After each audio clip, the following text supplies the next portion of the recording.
You are listening to Leaders and Legends, a podcast produced by Veteran Strategies and featuring conversations with fascinating and impactful men and women who have shaped our world, our communities, and our history. My name is Robert Vane, Principal of Veteran Strategies, and your host for our discussion. You are listening to Leaders and Legends, a podcast presented by Veteran Strategies, a local veteran public relations enterprise, and sponsored by Girl Scouts of Central Indiana, Garmon Construction, Leaders and Legends LLC, the Grand Hall and Conference Center at Historic Union Station, the McGinley's Golden Ace Inn, and McAllister Machinery, your friendly neighborhood Caterpillar dealer. You may find all your sales and rental equipment needs at McAllister.com. And we should mention that the wonderful and amazing Patriot P.E. McAllister landed in North Africa in November of 1942. We're going to hear more about that with today's guests. We are pleased to announce our podcast is a member of the All Indiana Podcast Network in partnership with Wish TV. You may find Leaders and Legends at allindianapodcastnetwork.com. Thinking of starting a podcast or need to host a public meeting? Let Leaders and Legends LLC be your partner as you look for new ways to communicate your message. Please contact Chris Spangle and me at leadersandlegends.net. Thank you for joining us on the Leaders and Legends podcast. Our guest today is Taylor Downing. He's a prolific author. I just read his book, 1942, Britain at the Brink, which is what we're going to discuss today. But before we started recording, I said I'm going to buy his book, 1983, The World at the Brink, and hopefully he'll come on to talk about that.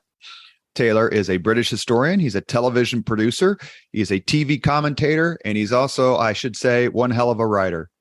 Taylor, thank you very much for coming on the podcast. Thanks for the invitation. So let's get right into it. You know, we could probably all write books on dispositive years in any conflict. And why 1942? Why 1944 with the invasion of France, or 41 when both the Soviet Union and the United States become belligerents? Well, I felt that the story of 1942 has been somewhat overlooked, somewhat ignored. In Britain, we look at 1940 as the sort of pivotal year of the War of Survival, of Britain's survival. This was the year, just to remind everybody, of the Battle of France, in which the Germans overwhelmed the Dutch, the Belgians, and the French in a blitzkrieg campaign that in a matter of weeks, they conquered the whole of that territory that in 4 years in the First World War, they never conquered at all. So it really was an astonishingly rapid military success. The Battle of France was followed by the Battle of Britain, the famous air battle in which the RAF battled it out against the Luftwaffe, and very nearly came to defeat, but Hitler took a fundamentally wrong choice to give up bombing the RAF airfields and decided to shift the campaign to the Blitz, to the bombing of the civilian towns. Initially London was bombed every night for 75 nights. And then all the other major cities in the UK were bombed as well. And of course, the person who became British leader right at the peak of this, on the 10th of May 1940, the day that actually Hitler launched his invasion of France, Belgium, and the Netherlands, was Winston Churchill. Now, you might think, people might imagine that being appointed the Prime Minister on a day in which 3 million men are fighting for the future of Europe would be a pretty daunting challenge. And we know that, Churchill was concerned, very concerned about the situation. But he wrote later, I felt I was walking with destiny. He felt that his whole life had really come to this point where he could at last take charge of Britain and lead the country. And I'm sure most of your listeners know the key elements of that. He stood up to Hitler. He provided the leadership, the guidance, and the sort of the national inspiration for the British people to carry on and to stand up to what must have looked, to my grandparents' generation, must have looked pretty overwhelming. Hitler, everywhere he attacked, he defeated Poland, Norway, Denmark, as I've said, France, Belgium, and Holland. This army looked completely victorious, and there was Britain standing pretty much alone against this monstrous enemy. But Churchill gave the people the determination to fight on, and that's always been looked at as a sort of principal moment. Churchill uses the phrase, if Britain lasts for 1,000 years, this will be their finest hour. People will look back and see it as their finest hour. And most people see that as the sort of peak moment in British terms of the Second World War, and that there's then a sort of slow struggle, relatively continuous struggle towards victory 5 years later. My argument in the book about 1942 is that things got a lot worse. In fact, I hadn't fully realised quite how bad the situation became in Britain in 1942 until things turned around at the end of the war. And so I was trying to tell a story that begins with elation on the night of December the 7th. the sleep of the salvation, or the sleep of the saved. That's it. Yeah, Churchill is at Chequers, which is the British country house given over for the use of the Prime Minister. It's still being used today by Prime Ministers. So it's a country house outside London. He's there. He's actually with the American ambassador. He has dinner Sunday. It was a Sunday, December the 7th. And by the time the news gets through on the BBC radio that the Japanese have attacked the US Pacific Fleet at Pearl Harbor, it's 9:00 in the evening. And Churchill hears the announcement on the radio, immediately puts in a call to the White House, and in a few minutes gets through to President Roosevelt, who says, yes, we're all in the same boat now. It's true. We're all in this war together now. And you can imagine the scene of the hubbub of activity. Churchill recalls Parliament for the next day. He sends out instructions to his foreign secretary that we must now declare war on the Japanese. He contacts a few other world leaders. All his staff are running hither and thither as the war has suddenly gone into a completely new realm altogether. And in the middle of that, Churchill just decides to go upstairs, go to bed, and to sleep. He leaves his officials charging about.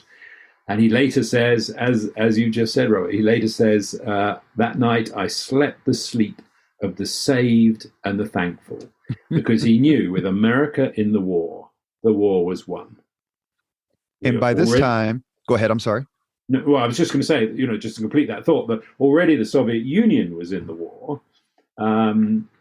Russia had been invaded by Hitler in June 1941. So come December, the evening of December the 7th, when Churchill has this wonderful night of sleep, he's got the Soviet Union and the United States as allies, and he knows the war is won. What he doesn't know is how bad it's going to get before they get out of the cycle of defeat and crisis in 1942. I read a biography of, and correct me if my memory is convoluted here. I read a biography a few years ago. It was about the life of Foreign Minister Sir Edward Grey. He was Foreign Minister for Great Britain during World War I. And he had a quote. His famous quote is, once the war started, the lights are going out all over Europe. We shall not see them lit again in our lifetime. That's what he said about World War I. But when the United States entered the Great War in April of 17, he had what I thought is one of the most apt quotes I've ever heard. And that is, America is like a gigantic boiler. Once lit, there's no limit to how much heat it can produce. Is that something that you think really resonated in Churchill's mind, that not only do we have men coming to fight with us shoulder to shoulder, but also the gigantic, the amazing American economy was going to make a difference for everybody? That's exactly what Churchill thought. In fact, he even quoted Grey at one point in the days following the 7th of December with that boiler metaphor that you just said. No, I mean, Churchill at that point in the war, the Soviet Union was an uneasy ally, not only because it was ideologically so different, but when Churchill hears of the invasion, Hitler's invasion of the Soviet Union, an aide says to him, he's about to give a speech saying we completely support Stalin and the Soviet Union. An aide says to him, are you sure we should be giving quite such overt support to a communist regime? And Churchill says, if Hitler invaded the devil, if Hitler invaded hell, I would put in a good word for the devil. He says, so Churchill is absolutely delighted that Hitler's resources are going to attack the Soviet Union. But it really looked as though Hitler was going to charge through Russia just as he charged through Western Europe. And by December 1941, the prospect that the Soviet Union would be defeated, that Hitler would then return to attack Hitler, refight the Battle of Britain, reinvigorated with the success in Russia behind, was very great. So the moment America comes into the war, Churchill knows that it will become the arsenal of victory, that famous phrase. We know that he's overwhelmed by the thought of the massive firepower that America will generate, the men that will come to fight as they had done in the First World War, crossing the Channel to fight a war in another continent. He's a fan of Roosevelt. He's tried hard to persuade Roosevelt to give Britain support when America was still neutral. But he's a fan, and he becomes, in fact, historians argue, were they actually friends or were they just allies, sort of forced into an association by circumstances? And I think they actually became very good friends. I've read so many accounts from Churchill and from Roosevelt of the time they spent together. Remember in those days, conferences went over in a few hours. You didn't fly off to somewhere and meet a world leader and in 30 minutes you're on the plane home, sort of thing. Conferences went on for days and weeks. When Churchill persuades Roosevelt that he should come to Washington soon after December the 7th, soon after Pearl Harbor, and he spends, I think it was about 3 weeks off and on in Washington. He lives in the White House. They're very close. He describes it to politicians back in London. He says, we're like one big happy family here. It would be a mistake to assume. Let me say it differently. It would be ahistoric to assume that the relationship that the United States and Britain had during this time, the late 1930s, early 40s, is somehow the relationship we have now. There were still a lot of Americans who didn't want to be involved in any foreign wars, thought that World War I was an aberration, and there was still some even late 19th century hostilities between Britain and the United States over Oregon. That's a little bit earlier, but over the canal, things going on in South America. Roosevelt sends the Great White Fleet around. So we weren't one big happy family when the war clouds start to gather for World War II. Is that a fair statement? I think it is. Yes. I think that's definitely the case. And Churchill knew that in trying to persuade Roosevelt to give Britain the military aid that it needed to fight on and to at that point confront the Nazis alone, sort of thing. He knew it was an uphill struggle, not only because Roosevelt didn't want to get involved in another European war, but for all the reasons you just said. There was a strong well of opinion in the United States that the isolationist view from the end of the First World War onwards that the US shouldn't get involved in these foreign wars that everybody knew would be very costly, and I don't just mean to the economy, I mean in human life and blood. So it really was a turning point, December the 7th, when America comes into the war and then declares in these first conferences that in fact the priority is going to be the defeat of Germany. Obviously, the battle in the Pacific, war in the Pacific, will carry on, but the major resources are going to defeat Germany. That's a big moment for Churchill. So 42 begins. Coming back to your original question, why 42? 42 begins on a real high note. Churchill makes this fantastic speech in Congress, a joint meeting of Congress. he begins, because Churchill's mother was an American. Churchill begins with this phrase. He says, had it been the other way around, had my father been American and my mother English, then you might have heard my voice before, because he would probably be an American senator by this point. So he starts off with that sort of joke, and of course, the senators and Republicans absolutely love that. Senators and representatives absolutely love that, and he makes a very, very defiant, very strong speech. So there, the beginning of 1942. Everything couldn't be going better, really, for Churchill. He's living in the White House.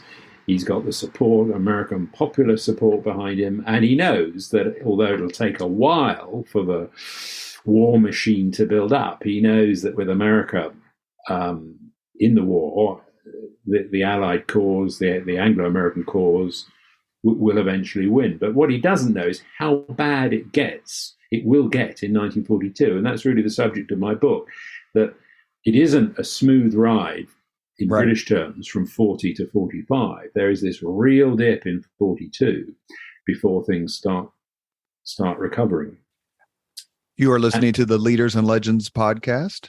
Our guest is Taylor Downing. We're discussing his new book. It's terrific. 1942, Britain at the Brink. So let's say it's January 1st, 1942. How would you assess Churchill's and Great Britain's generals, leaders, and officials? How would you assess their performance until the year of your book? So war is declared in September 39. So September 39 to January 1st, 42. Do you think they did just about as well as they could do, or were there too many mistakes that could have been avoided? Well, I think there were certainly mistakes were made.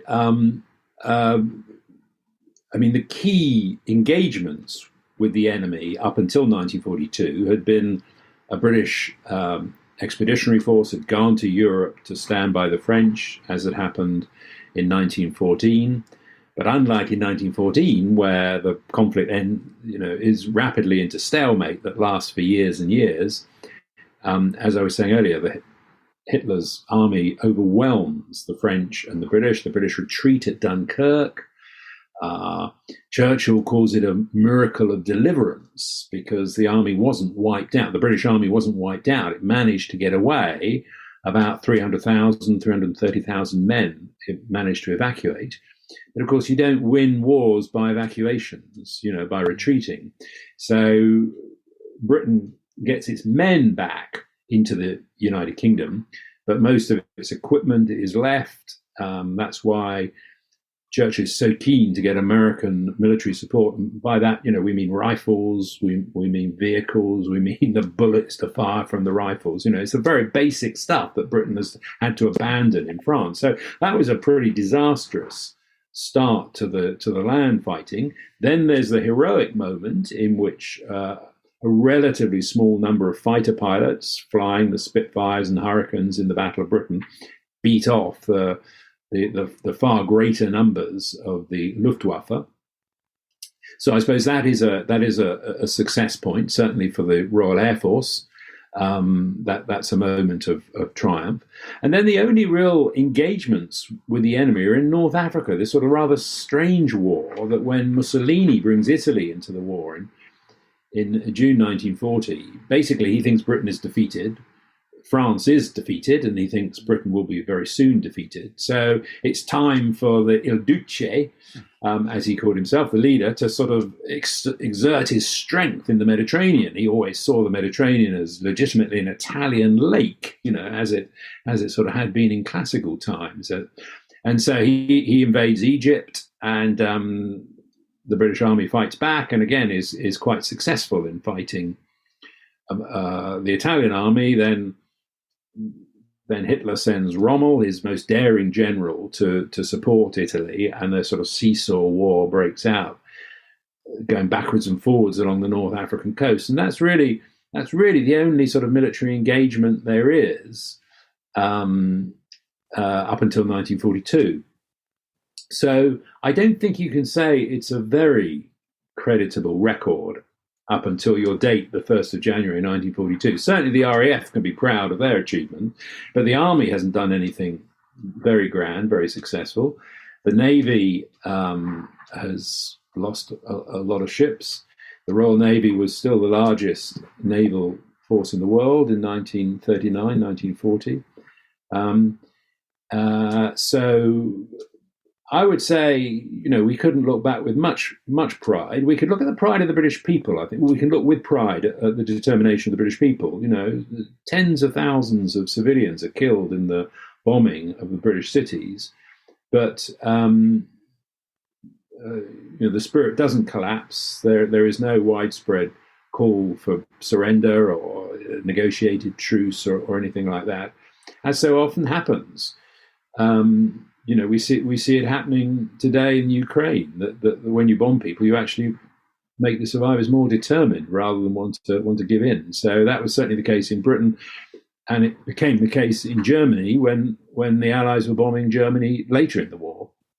Has it ever been definitively proved, not the word, analyzed or concluded among historians like yourself and others, why Hitler didn't affect Operation Sea Lion? Why did he not invade Britain when Britain was probably at its lowest point, just in terms of material and all the other things you mentioned a few minutes ago, before the United States could really get rocking?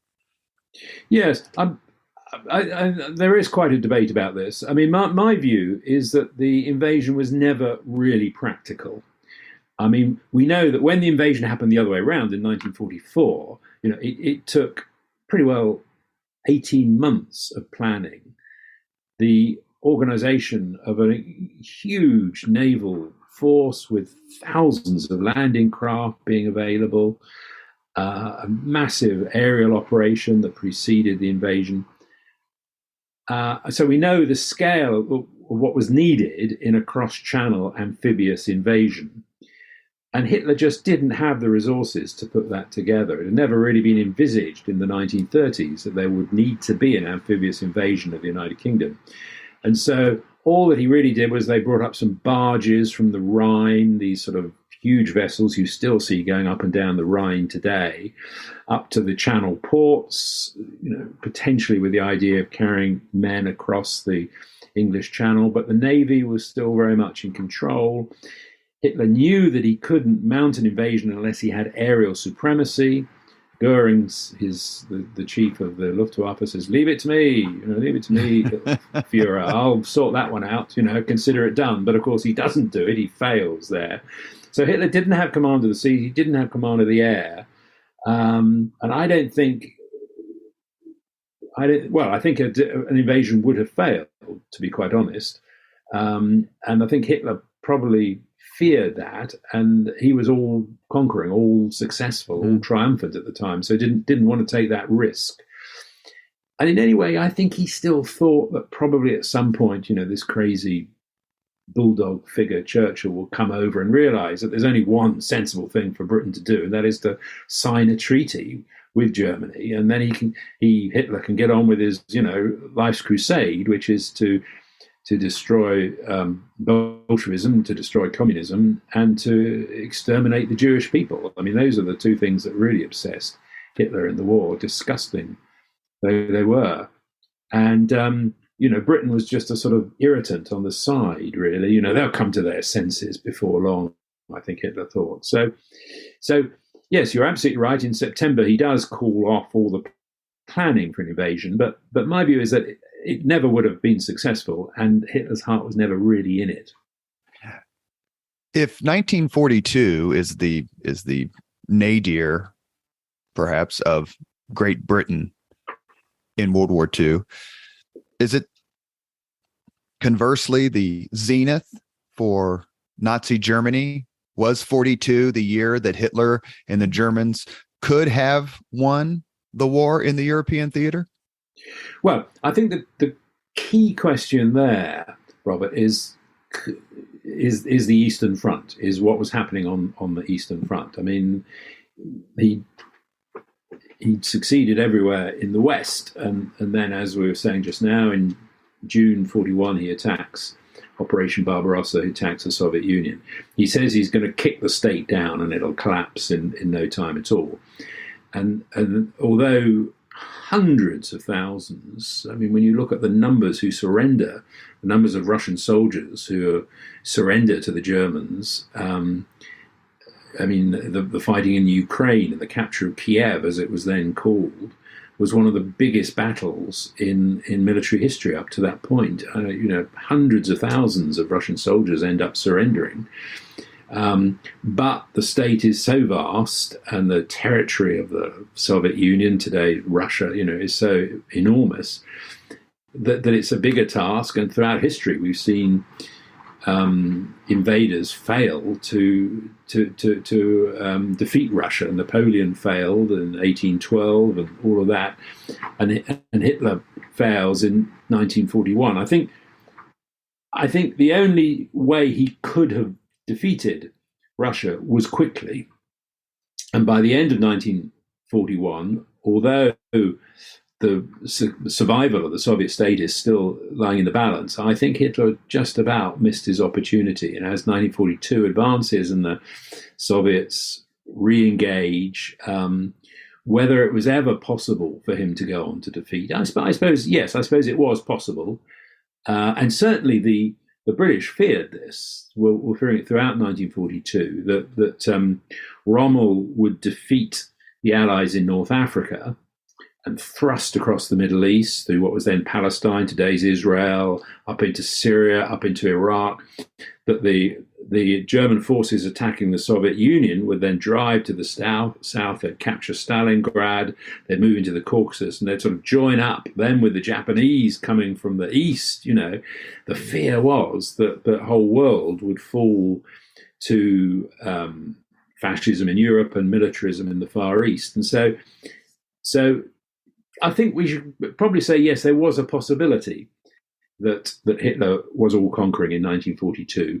Although, again, he'd bitten off so much. And although the German army was very efficient, and although it was supported by volunteers from countries that Hitler had invaded, they weren't such good troops and weren't as determined as the Germans were. So I think, personally, he probably missed his moment by 1942. So I would say that, to answer your question, could Hitler have won the war in 1942? He could have done, yes. And the British and the American strategic planners feared that was a strong possibility. But I think looking back on it now, we can say it would have been very, very unlikely for him. And am I correct in recalling that Stalin would use a separate peace treaty with Germany as sort of a bargaining chip? If I don't get the planes and the ammos and the trucks and the tanks and everything that I need, maybe I should just go have a conversation with. Yes, I think he did sort of threaten that as a possibility, and he also threatened that if Stalin also said to Churchill initially, and then to the Americans, if I'm defeated, if we are defeated, if the Soviet Union is defeated, then they're going to come after you, with even more troops. You've got to remember the scale of the fighting on the Eastern Front. There were 180 German divisions that were tied up on the Eastern Front. In North Africa, where Britain was confronting Rommel, there was, I think it was 4 German divisions. So, the scale of what was going on the Eastern Front was really, in terms of land fighting, was determining the course of the Second World War. And I think you could go on to argue that despite the opening of the Second Front in 1944 with D-Day and the invasion of Europe and so on, that still the really gargantuan, titanic battles, land battles, were taking place on the Eastern Front. We had some battles where the Soviet Union, especially at the beginning of the war, 600,000 troops. The Germans were constantly taking hundreds of thousands of Russian troops prisoner, and it just didn't seem to matter. The Blitzkrieg tactics, the Blitzkrieg tactics that were so brilliant in the West were somewhat defeated by the vastness of the space in the Soviet Union. They just didn't work the same way. And wherever, one Soviet soldier went down, 2 popped up in its place. So is that part of what you're talking about, in the sense that he bit off more than he could chew, that all the advantages that the German army had in doctrine and tactics and equipment just couldn't swallow the Soviet Union? Yes, very much so. You put that very succinctly. Yes, I mean, a lot of the German officers were sort of reporting back, either in letters home or even in official reports, saying, well, today we captured this city or we crossed this river. What do we do tomorrow? Well, we just carry on to the next river or the next city. And then when we cross that one, there's another river and another city. It's just so vast what we do here. And of course, armies, the scale of the fighting in the West in terms of the distances covered, we're talking about 100 miles, maybe here or there, or, a couple of 100 miles over a month or something like that. And armies can just about keep themselves going on those sorts of distances. But in the Eastern Front, the distances were vast. Tanks broke down. Trucks ran out of fuel. Men ran out of ammunition, out of food and rations, and everything had to be brought up, and with things, with everybody running out of everything sort of thing. The whole logistics is not a very dramatic part of military fighting, the logistics campaigns, but it's absolutely vital to get the logistics right. And it was so difficult to keep an army moving over the distances involved in Russia. So, yes, I think it is right that Hitler just sort of gets lost in the prairies of and the vastness of Russia. But what was happening in the West was, both in the Far East, as far as Britain was concerned, there's just one disaster after another.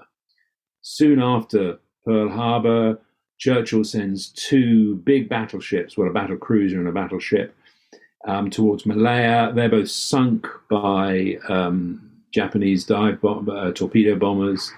Massive loss of life. You combine those losses with the losses to the Pacific Fleet at Pearl Harbor, and it's a huge number of heavy battleships have gone down in absolutely no time at all. Then there's the land invasion of Malaya leading to Singapore. Singapore had been a base that Britain had built up for 20 years pretty well, since the 1920s, as the impregnable fortress and a symbol of British power in the Far East. But all its guns are pointing out to sea, imagining there will be a naval attack. The Japanese come down the Malayan Peninsula with their own form of blitzkrieg, incidentally. They're as fast moving in the jungles of Malaya and Southeast Asia as the Germans had been in the forests of France and Belgium and Holland. They come down with incredible speed. And in the middle of February 1942, the British garrison there is a garrison still of about 100,000 men, 100,000 soldiers, surrenders to a Japanese force of about 24,000. I mean, this is a defeat of shocking proportions.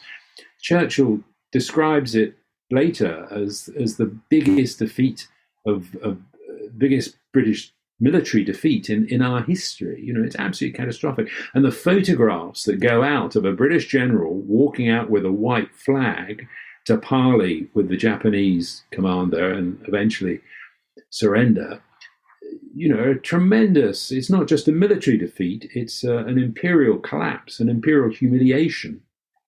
And Churchill feels this very, very deeply in Britain. And that's followed by a collapse in Burma. If the collapse in Singapore is the largest defeat in British history, the collapse in Burma, Myanmar as it is today, it brings about the longest retreat in British history, when the army retreats 900 miles to escape back into India, and it leaves the Japanese army literally at the gates of India.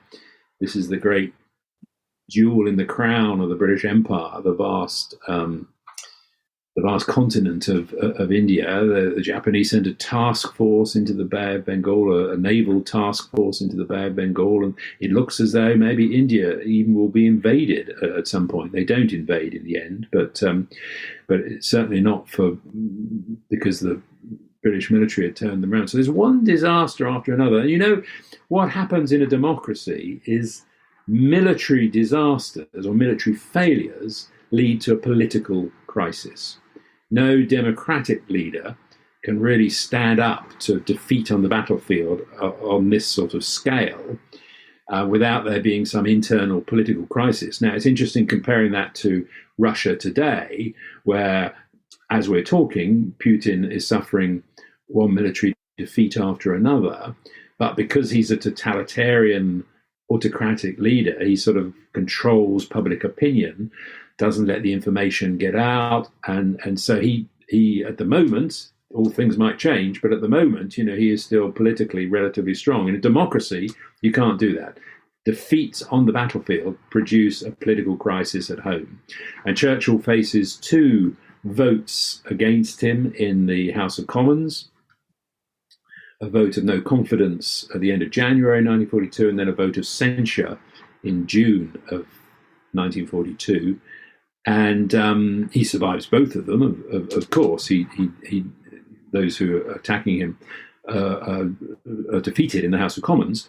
But, you know, this gives an opportunity for a lot of people to air their criticisms in public. And people think he's taken on too much, he's too old, he's not got the strategic vision to win the war. And there's a hell of a lot of criticism in Britain. You know, he's held up today as the great leader. And people forget that during 1942, one of the sources that I use in my book, you know, records what people were actually saying in cafes, in the street, in shops, to their friends. And the number of people are saying, oh, he's past it. Oh, Churchill, he's finished. You know, he was okay a couple of years ago, the finest hour and the Battle of the Few and all of that. But no, he's past it. We need somebody new to win this war. And so there's not only military defeat on the battlefield, but there's a real personal political crisis for Churchill and for his government. You are listening to Leaders and Legends, a podcast presented by Veteran Strategies, a local veteran public relations enterprise, and sponsored by Girl Scouts of Central Indiana, Garmong Construction, Leaders and Legends LLC, the Grand Hall and Conference Center at Historic Union Station, the McGinley's Golden Ace Inn, and McAllister Machinery, your friendly neighborhood Caterpillar dealer. Our guest today is Taylor Downing. He is a historian, an author, a television presenter. We are discussing his new book, 1942, Britain at the Brink. The reviews, of course, are absolutely wonderful. I could read a lot of them, but it would probably take up the most of the podcast. I'll give you a few. Military History calls Mr. Downing's book thoughtful, intelligent, thoroughly researched, highly readable, and highly recommended. The Times of London declares 1942 is impressive, balanced, and often deeply moving book. Anyone who wishes to understand war and its terrible consequences should buy it. We are recording this podcast. We usually don't date them because we don't always post them in order. But we are recording this podcast on St. Crispin's Day, October 25th. And if you spin the calendar back a few centuries, you will know that October 25th, 1415 is the date of the Battle of Agincourt, in which Henry V and his band of brothers almost completely annihilate an entire French army. Or I guess you say they kind of did. Only reason I know a little bit about it is because my graduate school thesis subject, Sir Thomas Erpingham, was the commander of the archers for Henry V at Agincourt. I bring up this battle, this famous battle during the 100 Years' War, which has been celebrated in England/Britain for centuries, to ask, Taylor, would you put the Battle of El Alamein on the list of the most important, impactful British battles of all time? El Alamein occurs in 1942. That's the reason I bring it up.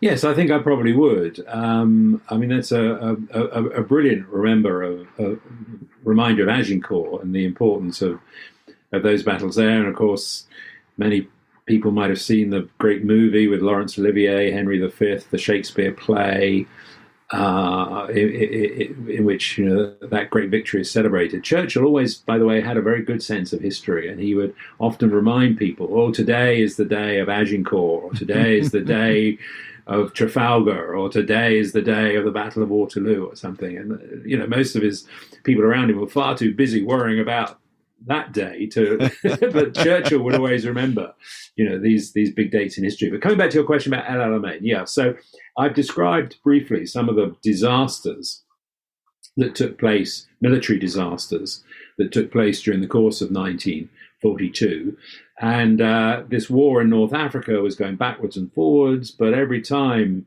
the Eighth Army, which was the British unit in Africa fighting out of Egypt, thought they had one up over Rommel and his Africa Corps, which was a combination of German and Italian troops.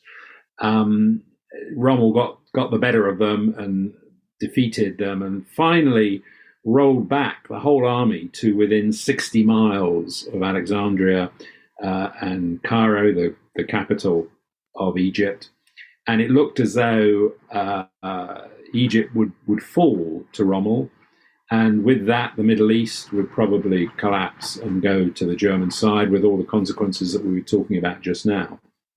The British sort of dig in at El Alamein, which is just a tiny little station on the railway that goes up the coast, and are determined that they'll fight it out there. And the first battle in July of 1942, they effectively stop the Rommel's advance.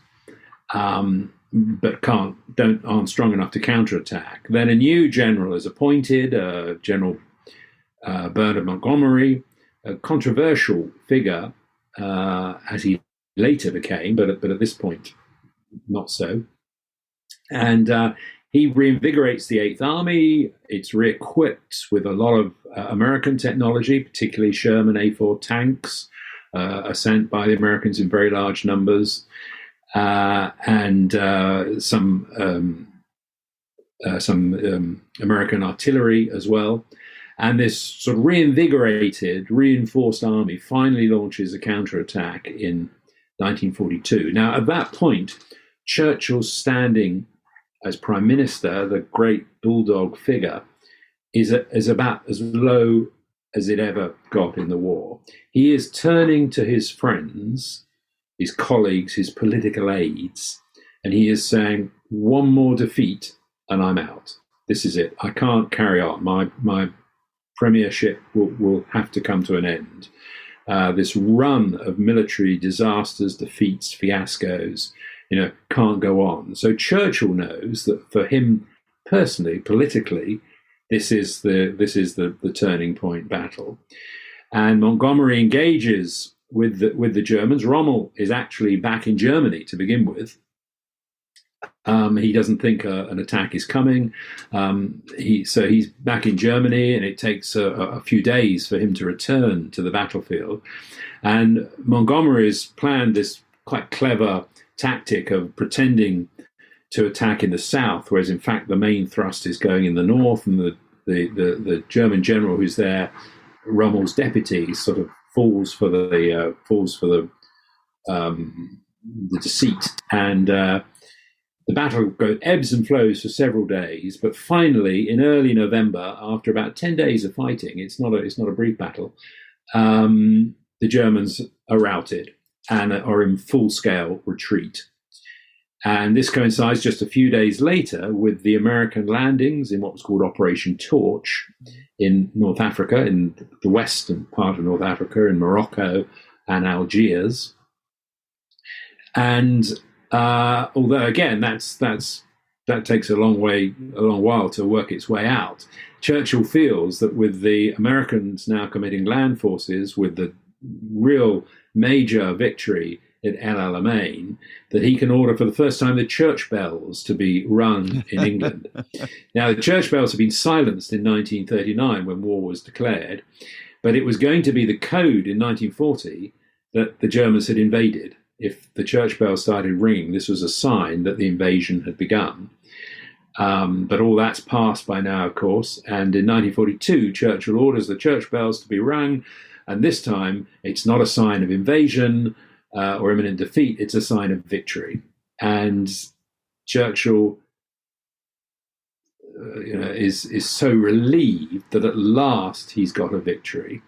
And Churchill always has a phrase, he always comes up with the right phrase. And the phrase he came up with later was that up to El Alamein, we never had a victory. After El Alamein, we never had a defeat. And this was, certainly in terms of the British and the British fighting the Second World War, it was a turning point battle. It was quite small in scale, certainly by comparison to the numbers we were talking about just now on the Eastern Front, where these huge titanic battles are taking place. It's really quite a small conflict, but it's very symbolic, and it begins a whole run of military victories for Britain and her armies, and as the Americans join in, as your troops arrive on the scene, a whole string of victories for the Americans as well. So yes, I think you can say it's a turning point battle. And does it matter to the Brits at the time? In every book I've ever read about World War II or the leaders of World War II, a recurring theme is how the Americans are just chomping at the bit to invade France. And people like General Marshall, especially, who once cursed at Churchill after one of his ideas and said, I think not one goddamn American is going to die on that beach. That's a direct quote or some Churchillian, fantasy invasion. But the Americans wanted to get at Europe. The Brits were saying, look, let's do this. Americans thought, we're not going to be used to preserve your empire. But hasn't history, the decades, proven that the Brits were right, that we, the United States and the Allies, were not ready to invade France in 42 or 43, and that the quote unquote soft underbelly Mediterranean strategy was the best way for the Western Allies to help the Soviet Union and help defeat Germany? Well, I think you're right, Robert, absolutely. I mean, I've been running down the British war effort quite a lot. As a Brit, I've been running down the British war effort. But at this point, I think I have to say the Brits were right, as you've just said. Yeah. We weren't, the Allies weren't ready yet to invade northern France. In order to mount a full amphibious invasion of France that eventually comes in June 1944 with D-Day, you need complete control over the seas. And in 1942 and early 1943, we hadn't won the Battle of the Atlantic. The U-boat menace was an absolutely catastrophic threat to the Allies, not just in terms of sinking ships that were bringing supplies and men from the United States to Britain, but Britain was an island nation that needed food. It relied upon imports of food, of medical supplies, of chemicals, of most things. And so the Battle of the Atlantic was massive. That had not been won right up until really the late spring of 1943. And also we didn't have aerial supremacy over northern France. The Luftwaffe was still powerful enough to be very strong there. So an attempted invasion of northern France, when we didn't have control of the Atlantic and we didn't have control of the skies over northern France, would, I think, have been a disaster.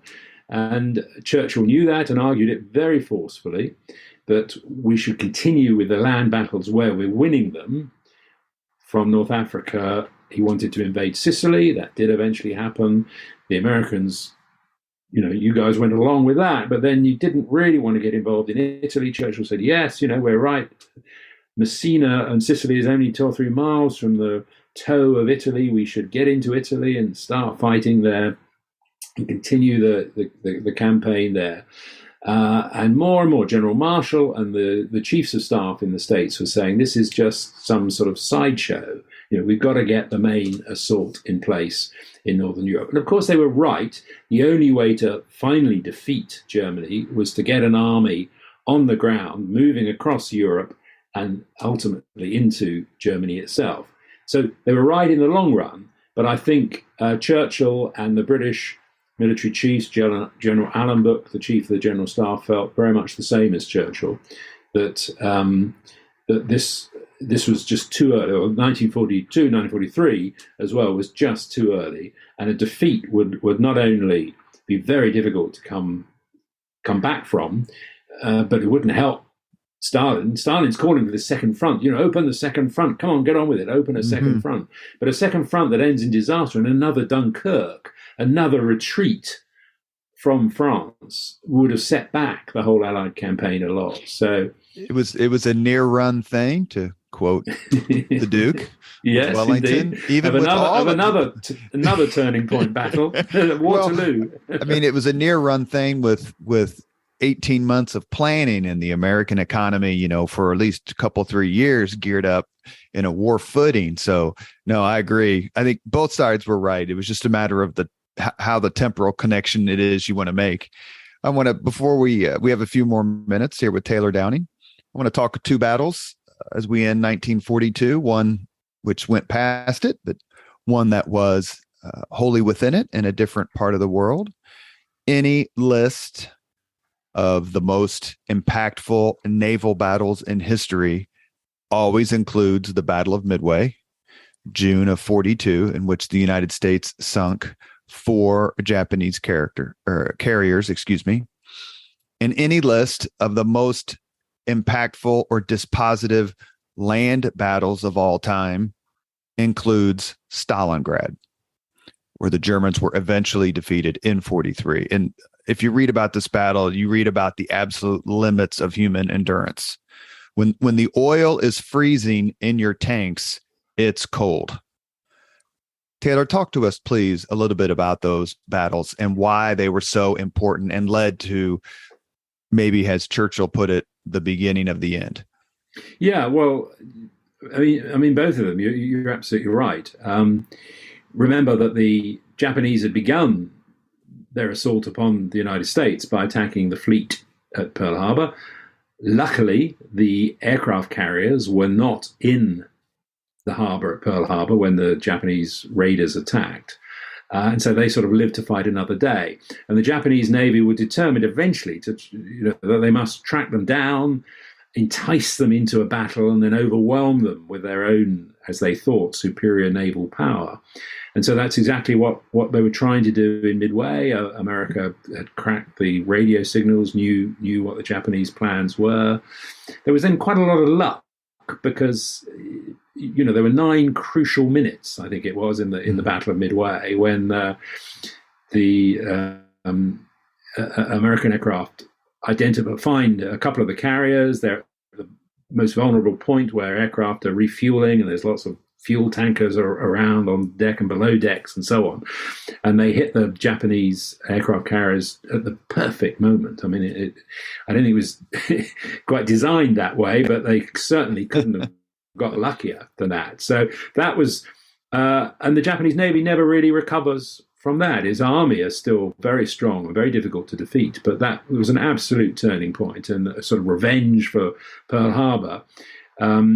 But also a sign that, the American Navy, and by implication, the whole American military machine, is able to fight back. The turning point on the land doesn't really come until much later in the year in Guadalcanal and all of that. Right. But it's a very, very important turning point in the naval engagements of we've got to remember that the Pacific is such a huge area that supplying men ashore, getting Marines to places to land, relies upon the Navy. And so a naval battle is going to be a very significant part of any war in the Pacific, and that victory at Midway is certainly an important one. Then let me ask a quick question. Since we're talking about the American Navy, I don't want to be too much of a cheerleader because I was in the Army, not the Navy. So, I don't want to make the Navy look good. I had a naval historian on about a year ago named Greg Simonson. He said, I asked him the question, is the United States Navy in World War II the great, other than the Strategic Air Command, right? So not pre-nuclear, Is the United States Navy in World War II the greatest fighting force in the history of the world? And he said, yes. Well, that's feel free to disagree. I just want to get your opinion. I mean, it was certainly supremely successful after the disaster at Pearl Harbor. So I think I need a bit of time to think that one through, Robert. Actually, I'm not absolutely immediately persuaded, but certainly it was an important part of bringing victory in the Pacific, as I said, where you really are reliant upon the Navy to keep things going. I mean, it didn't do so well in the Atlantic to begin with. Certainly in the early months of 1942, again, another part of the disaster that was the year 1942 was the U-boat captains called it the happy hour, because they were just sinking the happy times. Yeah, that's right. You use that phrase in your book. That's right. Right. Go ahead. Yeah, because they were sinking ships, American ships, so easily up and down the East Coast. So that might be true in the Pacific, but I'd want to sort of challenge that a little bit in the Atlantic or in Europe. Please go ahead about Stalingrad. But yes, coming back to Stalingrad, I think there's absolutely no question there. That really is a huge turning point battle. The German Sixth Army, the sort of hugely confident army that had been right at the center of the victories in Europe 2 years before, advances this enormous distance, surrounds Stalingrad, is absolutely totally arrogant about it. There's sort of Soviets don't know how to fight, and we'll show them. But actually, the German army wasn't really geared to fighting in a city or fighting in cities. And they were great at traveling across great big distances, even though the distances never seemed to come to an end. But they really met their match, and very, very determined resistance within. It wasn't street fighting, it wasn't even house fighting, it was almost room by room fighting in Stalingrad. It got so bitter, so vicious. And then the winter comes in. You look at photographs of Stalingrad. I once did a study of the aerial photographs taken over Stalingrad, and you look at a city that is just ice, really. It's just completely frozen. The Germans didn't have the right equipment, they didn't have the right clothing, and they really had met their match. And then right at the end of January, again the Luftwaffe comes in. Goering says, don't worry, I'll supply everybody by the air. There'll be no problem here. Hitler says, we must not retreat. Goering says, I'll supply these guys, don't worry. And of course, they just can't. The hundreds of tons of equipment they need every week can't be sent in by air. And then eventually, at the end of January, the Germans are just completely defeated. Hitler makes von Paulus into a field marshal, knowing that no German field marshal in history has ever surrendered. But that isn't enough to prevent von Paulus from handing over the remnants of his force and surrendering. And that, I think, particularly because it comes so close to El Alamein, and I've already said that El Alamein, by comparison, was a sort of very small scale battle by comparison to this huge conflict. But I think those two actions are both symbolic, and people at the time realised this was very important as well. It's easy for historians to look back years later and say, well, this is the moment when all things happened and all things change, and so on. But even at the time, I think people thought, with the British army advancing in North Africa, with the Americans coming in Northwest Africa, and with the Soviets defeating a major army and taking it captive in Stalingrad, the war really has turned and is going in the right direction. But again, it's not easy. It's not over in a fortnight. It still takes 2.5 years of very dogged fighting to get to that moment where the Germans finally sign the surrender agreement in May 1945. Well, there's a lot of things that this podcast has brought back to my attention. Reading your book was terrific. Really enjoyed it. Great storytelling. Lots of facts I didn't know. A lot of behind the scenes bickering. But what you have brought back to my consciousness during this podcast is just how absolutely loathsome a person and leader and character that Hermann Göring was. I mean, he's a morphine addict, so maybe he was hopped up most of the time. He didn't know what was doing, but I don't know that he kept a single promise that he made to Hitler throughout the whole war, whether it's Dunkirk or the Battle of Britain or Stalingrad or anything. Yeah, well, he certainly he was too big for his boots, almost literally, and yeah, he's. I think his finest hour actually came after the defeat. I think he sort of sobered up or came off the drugs and put up a good defense in Nuremberg. Of course, a hopeless defense. You know, how could you defend the genocide and the cruelty and the barbarism of the Nazi war machine? But you know, that in a sense that was his finest hour. After it was all over, he failed, as you said, on pretty well every promise he made to Hitler. And Hitler, in the end, you know, found him an irritant. He got very, very annoyed with him, and you know, you could almost imagine him saying, "Oh, shut up, Herman. You know, we've heard enough from you," sort of thing. You know, I doubt he said actually those words, but you know, yeah, and but it was a long, long struggle, as I've said. You know, it took a lot to defeat the German war machine, and even though, from Churchill's point of view, from December the 7th, 1941, victory was inevitable. You know, it was a long, long, hard fight, and obviously, as we know, in Asia and the Pacific as well, another long battle that only ends with the use of atomic weapons. So we have reached the point in the Leaders and Legends podcast where we ask the same 5 benign questions to all of our guests. Taylor Downing, are you ready? I'm standing by. What was your first job? My first job was at a place called the Imperial War Museum in London, where I had to study film and catalogue film for them. And it's a great place to work, and it's still a fabulous place to visit. I encourage all your listeners who might be in London to go and visit the Imperial War Museum, and one of its outstations is the Churchill War Rooms, which are the actual rooms where Churchill led some of the war. You can see them in the movie. They're portrayed in the movie Darkest Hours. That's it. Yep. Number 2, what was your first concert? The Beach Boys. I saw the Beach Boys in London when I was, I don't know, 12 or 13 or something. My parents let me go. I got a ticket and I went by myself to the concert. I still remember. I love the Beach Boys. That's awesome. Good for you. Number 3, if you could suggest any book for someone to read, which book would you choose? Oof. Any book on any subject? Yes, sir.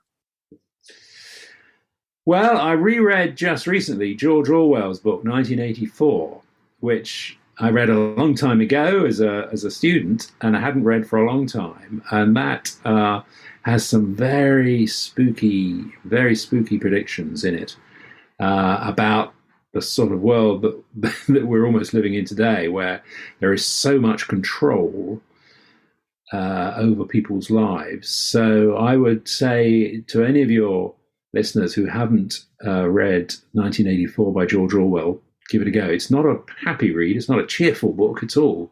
It's in many ways a very bleak account of Orwell's prediction of the future, but I think it's probably even closer. The world that he depicts in that book is probably even closer to us today than it was when he wrote it in the late 1940s.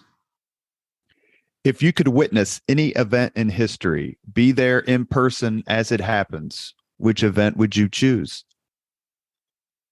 Well, that's very interesting. As a Londoner, I grew up in London and have lived in London most of my life with a few excursions elsewhere, but mostly in London. I suppose seeing the survival of the city through the Blitz would be quite a remarkable experience. You know, Londoners went down into the underground, into the tube, into the metro system to shelter.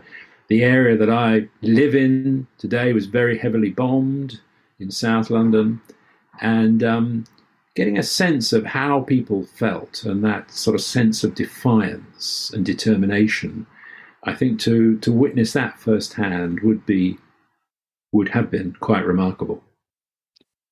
A last question. If you could have dinner with anyone living today, 2 hours off the record just to chat, whom would you choose? Someone who's got to be living today. Yes, sir. Well, I would love to know President Obama. I would really love to spend time with him. I'm a great admirer of his leadership and his presidency. He is the most frequently cited. Is he really? Oh my God! I need to get him. I need to figure out a way to get him on the podcast so I can tell him that, hey, everyone wants to have dinner with you. Yeah. Well, I'd certainly put him up there. What I would have to say is certainly no recent British leader would I want to have dinner with. We're going through a torrid time in Britain. That's true. With very, very poor political leadership. So I certainly wouldn't want to sit and waste 2 hours of my time talking to any British political leader. But I think there are still great leaders in the United States that we've seen over recent times. And Obama would be one of those at the top of the list for me. You have been listening to Leaders and Legends, a podcast presented by Veteran Strategies, a local veteran public relations enterprise, and sponsored by Girl Scouts of Central Indiana, Garmon Construction, Leaders and Legends LLC, the Grand Hall and Conference Center at Historic Union Station, the McGinley's Golden Ace Inn, and McAllister Machinery, your friendly neighborhood Caterpillar dealer. Our guest today has been Taylor Downing. He is the author of 1942, Britain at the Brink, among many other works. They're all incredibly well reviewed. Mr. Downing, you were a wonderful podcast guest. Thank you for letting me ask you these questions. I thoroughly enjoyed your book. We'll put a link on social media where we can get it. And once I read your book on 1983, I'd love to have you back on the podcast. Thank you very much. It's been a great pleasure to talk to you. Enjoyed it very much. Thank you. Thank you very much for listening to Leaders and Legends, brought to you by Veteran Strategies Incorporated. If you want to contact us about this program or our menu of public relations services, please send us an email at robert@veteranstrategies.com. That's robert@veteranstrategies.com.